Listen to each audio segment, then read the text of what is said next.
असली बजट तो जुलाई में आएगा। इंट्री बजट में कोई ऐसी बात नहीं। क्या क्या बेनिफिशियल चीजें थी अगर आपको लगा हो या जो बताना चाहिए? मुझे कुछ बताना नहीं है। ये तो वही पुराना बजट चल रहा है, जो काम में है वो करनी है।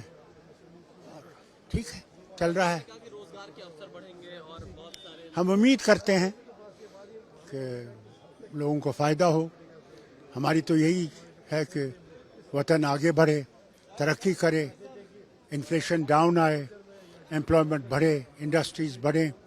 हमारी यही तो ख्वाहिश है। टूरिज़्म बढ़े। G20 में जो आए थे, टूरिज़्म की मीटिंग हुई थी कश्मीर में। हम उम्मीद करते हैं कि बाहर से और लोग आएंगे टूरिज़्म में। और अभी बर्फ़ पड़ी है अच्छी, तो स्कीइंग के सीज़न शुरू हो जाएगा। उम्मीद करते हैं वो भी आएंगे। महिलाओं के लिए कहाँ से लखपति बनेगी और बाकी सारी चीजें? बहुत अच्छा है, वो लखपति बनेगी, इंडिपेंडेंट हो जाएंगी, उससे घर और भी आबाद होगा। हम उम्मीद करेंगे कि वो नरम रहेंगी। ये ना हो कि फिर शादियां टूट जाएंगी। ये नहीं होना चाहिए, क्योंकि आजकल की हालत तो वैसी हो रही है कि शादी ज़्यादा देर चलती नहीं है। उसकी तरफ भी हमें ध्यान देना चाहिए कि कैसे घर चलें, घर आबाद रहें, शादियां आबाद रहें। ये ज़रूरी है। बजट में कुछ नहीं होने वाला।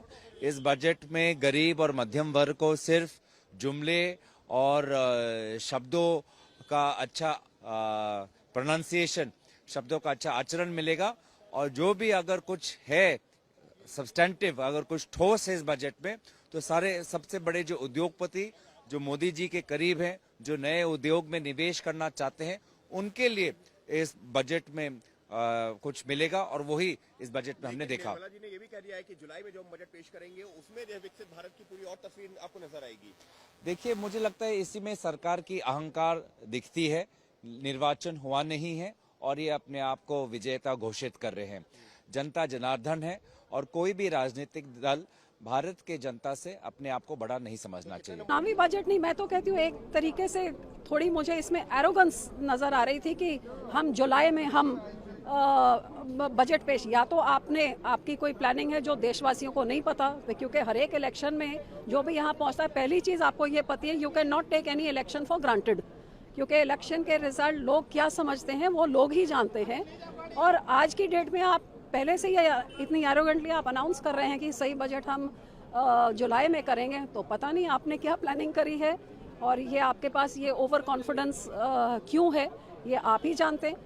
लेकिन मैं ये ज़रूर समझती हूँ कि आज समा था कि 10 साल में जो 2014 में आपने बोला था, आप वही चीज़ें निकाल के लोगों को बताएं और उसका वेरवा दें, ना कि आगे के और सपने देखें। आज जो बजट पेश हुआ है, ये कहा गया कि विकसित भारत का बजट पेश हुआ है, आप क्या कहेंगे, आपको क्या लगता है? देखिए, आज तो मैं उम्मीद कर रही थी कि जो 10 साल पहले आत्मनिर्भर भारत का बजट ऐलान किया गया था और 10 साल पहले जो बोला था कि ये सरकार आएगी तो अच्छे दिन हिंदुस्तानियों के आएंगे, हर एक के खाते में 5 लाख रुपए आ जाएंगे, 2022 तक किसान की आमदन दुगनी हो जाएगी, हर खेत तक पानी आएगा, 5 करोड़ युवा को रोजगार मिल जाएगा।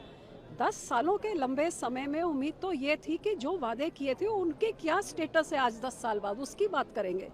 लेकिन अपनी पीठ थपथपा के कि बहुत स्टुपेंडस काम, कमाल का बेमिसाल काम किया है और 25 करोड़ लोगों को पॉवर्टी लाइन से एलिवेट किया है, और अगले ही लाइन में आप कह रहे हैं कि 80 करोड़ हिंदुस्तानियों को, मतलब 70% आबादी को आपको राशन देना पड़ रहा है, क्योंकि वो खुद कमा के खाने लायक नहीं उनकी हैसियत है। तो ये दोनों कॉन्ट्रडिक्शंस कैसे चलेंगी?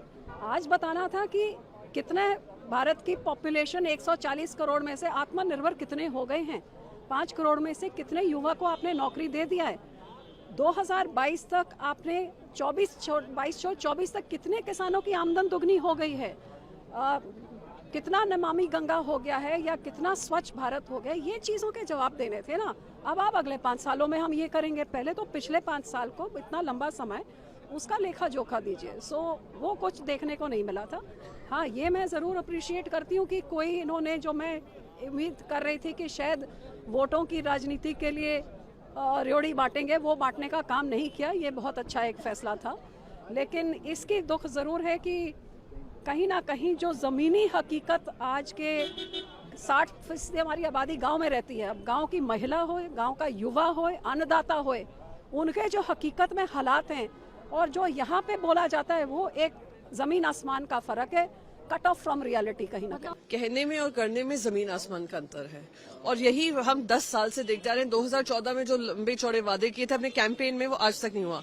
ज्ञान का एक नया डेफिनेशन मिला, पर ज्ञान में गरीबों के लिए क्या इस बजट में आया, युवाओं के लिए क्या आया, नारी शक्ति के लिए क्या आया?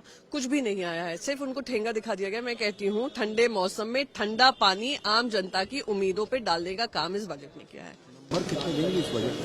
मैं नंबरों में नहीं जाऊंगी, नंबर अब देश की जनता इनको दे। देखिए, ये जो बजट है, जब बजट पेश किया जाना था, जब पेश हो रहा था, तो देश का नौजवान, देश का दलित, देश का पिछड़ा बहुत आस लगाए टीवी के आगे बैठा था कि उनकी बात होगी, उनके भविष्य की बात होगी। इस बजट में कोई किसी तरह का आंकड़ा नहीं दिया गया कि कितने देश के नौजवानों को नौकरियां दी गई हैं, कितने नौजवानों को नौकरियां दी जाएंगी, दलितों के लिए, पिछड़ों के लिए कौन सी स्कीमें इसमें हम लेके आ रहे हैं, किसी तरह का भी ब्यौरा इसमें नहीं दिया गया। और किसानों की अगर मैं बात करूं तो मुझे ये लगता है इसमें आंकड़े भी गलत पेश किए गए हैं, क्योंकि मैं पंजाब से हूं। पंजाब में ही कम से कम 17 लाख किसान ऐसे हैं जिनको पीएम सम्मान योजना का लाभ है, उनसे वंचित कर दिया गया। अगर पंजाब में ये हालात हैं तो सारे देश में क्या हालात होंगे। तो मैं समझता हूं कि आज हमारे देश के लोगों का, युवाओं का, दलितों का, पिछड़ों का मन टूटा है, क्योंकि ये इलेक्शन का बजट था और लोगों को बहुत आस थी। और मैं समझता हूं कि इस बजट का भारतीय जनता पार्टी को 2024 में जो आने वाले चुनाव हैं उसमें बहुत बड़ा नुकसान होगा।